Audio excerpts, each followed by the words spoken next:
one of the funs of having your own runway. You have to inspect it for warthog activity at night, and you can see the big dongers in the runway. So I'll start raking.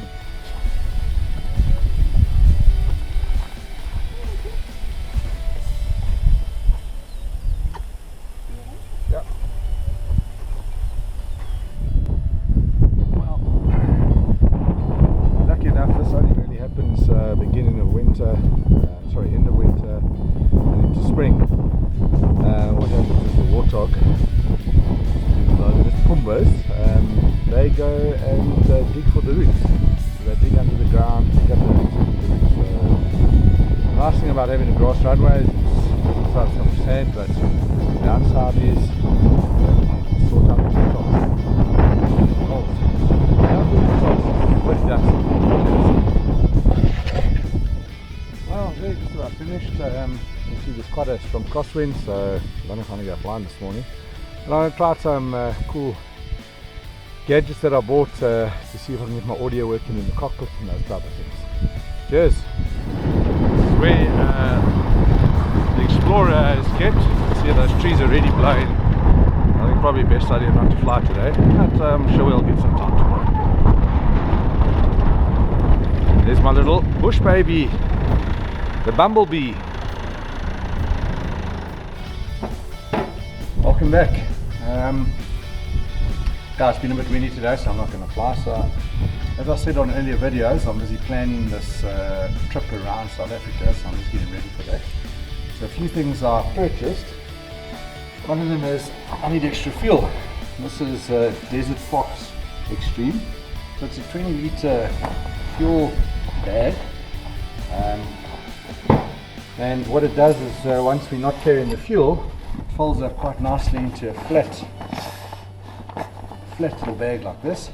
It allows you to pack it in the plane.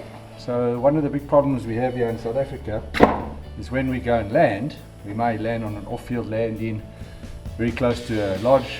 The lodge owner comes and collects us and we need to get fuel. So there's not as many areas for fuel, especially around the perimeter of South Africa. When you get into the mainland, main areas like Cape Town and that, there's obviously fuel, but especially up, I'm doing my planning, up along the Botswana and Namibian border, there is no fuel. So that's going to be difficult. And part of this getting ready as well is I bought myself a little clamp, a bit of a copy of one that you can buy. But I'll try and show you, but it's quite cool. So really, to tie down for the plane, put these pins in. So it's very easy.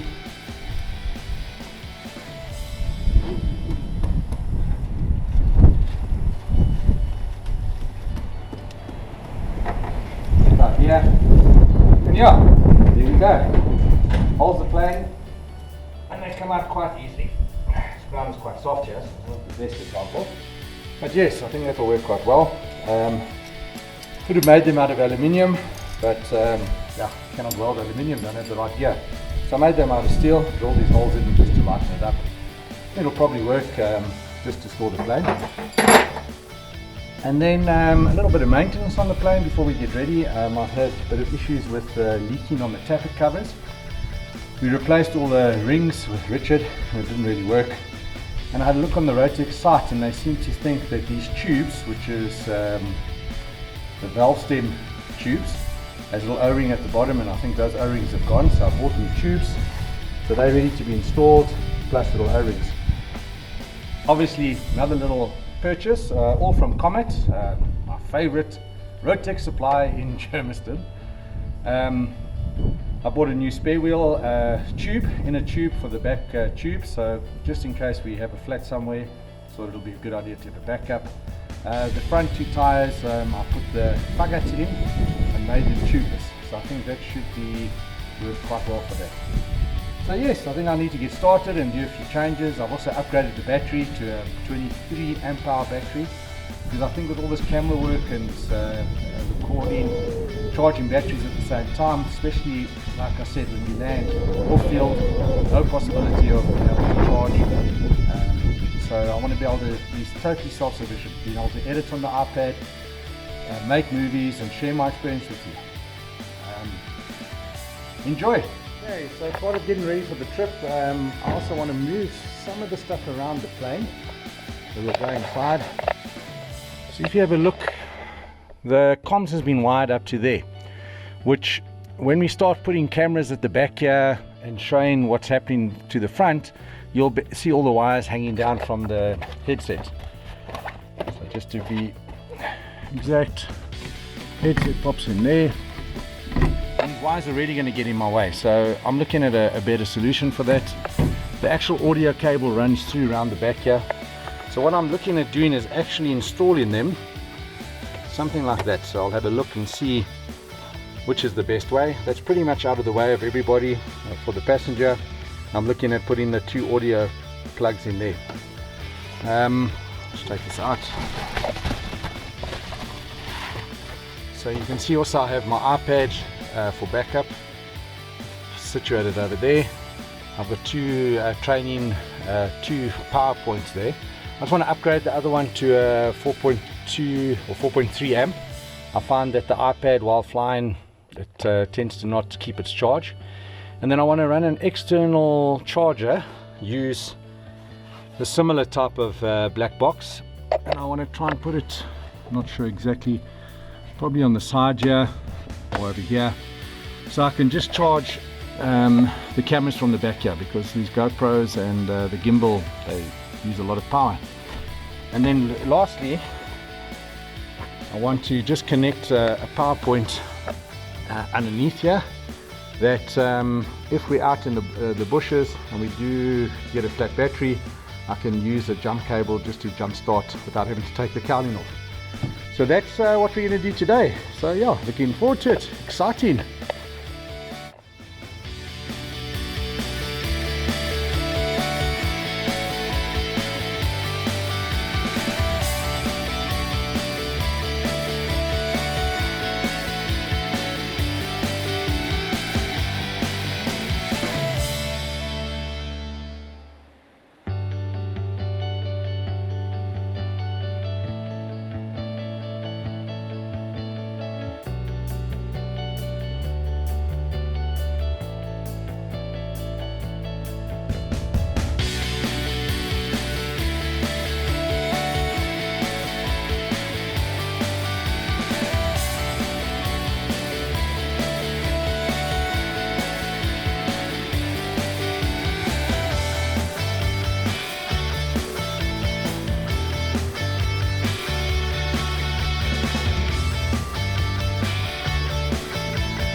Well, that's what happens when you put some nice fugget, which is a product that's meant to stop the tires from getting punctures, and I pumped it up quite nice and hard, and obviously the bolt couldn't handle it.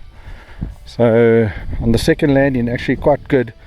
I was just taxiing, and you can see there the bolt there broke. Quite pleasant to come for sundown as it's very hot. The animals seem to also enjoy the green grass at the moment in spring. I was hoping to pick up Alex on the way, so she went for a walk with the dogs, but I can't see any tracks on the road for her, so she might have taken a shortcut over the night. See what happens.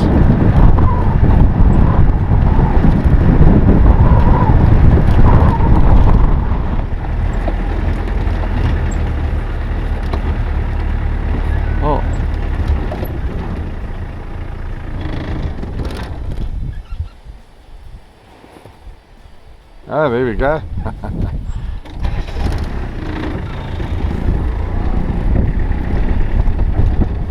Here's Alex and the dogs. Obviously wants a lift. Little Tara's running up the road saying, oh, we want to come inside. Come on, little girl, come on, little girl, jump up, up. Oh, there we go. And filthy dirty.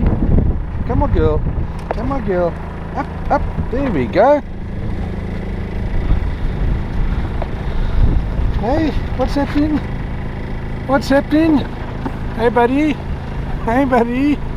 Hey, buddy. And what happened?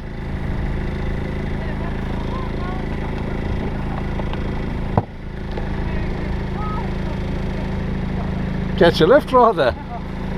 It's a bit hot. Very hot. Thirsty. Just had some nice drinks on the rocks.